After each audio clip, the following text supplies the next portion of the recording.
Why Christopher Nolan's 10-year-old sci-fi film was much easier to understand than his other time travel movie.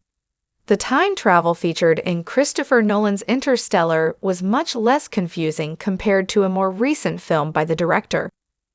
Nolan has earned the reputation as a director who makes ambitious, oftentimes complicated movies, and Interstellar remains one of his boldest cinematic outings.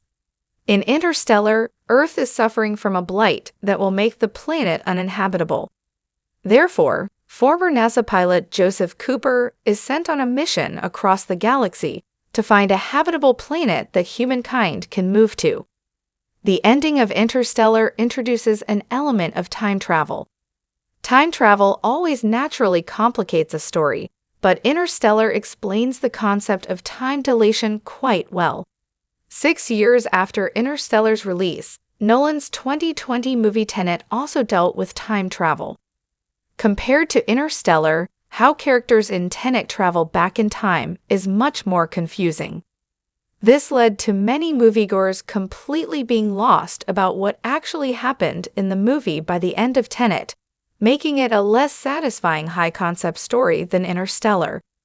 Most of Interstellar's time travel is relatively factual and sticks to real-world science.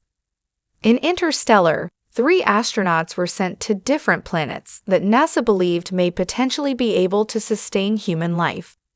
The first planet Cooper and his team arrive at is Miller's Planet, which is very close to a supermassive black hole, Gargantua. It is on this planet that the characters in Interstellar experience time dilation.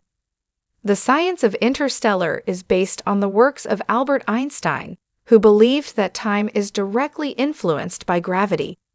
Therefore, since Miller's Planet is so close to the strong gravitational field of Gargantua, time moves significantly slower on the planet compared to Earth. Cooper and his crew were on Miller's Planet for roughly 3 hours and 7 minutes, which means that 23 years, 4 months, and 8 days went by on Earth.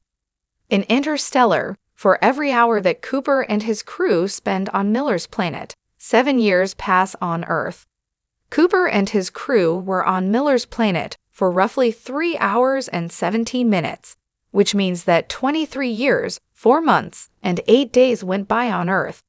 Technically time traveling into the future because of time dilation had a profound effect on Cooper, since his children, who he left to embark on the mission, were fully grown adults by the time he got off Miller's Planet. Interstellar's ending is where the movie truly becomes science fiction, but it still works.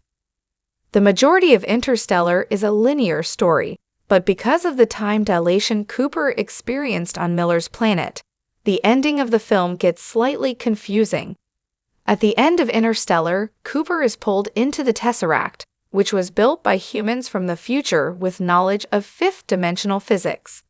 The fifth-dimensional humans, who can observe the past, present, and future, built the Tesseract so that Cooper could communicate with his daughter, who is also trying to figure out a way to save humankind.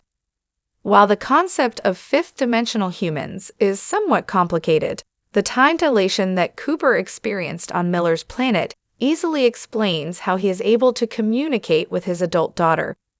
The information that Cooper is able to provide Murphy with during the climax of Interstellar dramatically advances humanity's understanding of space and time and ultimately ends up saving the species. Interstellar's time travel was a lot more straightforward than Tenet's. While there are still some very complicated subjects tackled in Interstellar, the high stakes of spending too much time on Miller's Planet was effectively communicated to the audience, and makes for one of the most nerve-wracking sequences in the film. While Cooper technically traveled into the future in Interstellar, characters in Tenet travel into the past. In Tenet's story, a scientist from the future invented a machine called the turnstile, which inverts the entropy of anything or anyone placed inside it. Characters in Tenet can move backwards through time, rather than forwards, using the turnstile. However, while characters in Tenet are moving backwards through the past, everything around them is still moving forwards, which makes several sequences in the film very disorienting and hard to follow along with. The time travel featured in Tenet is based on a hypothesis in theoretical physics by Richard Feynman and John Wheeler, but it is not explained nearly as well as time dilation in Interstellar. Therefore, the time travel in Interstellar is much easier to understand than Tenet.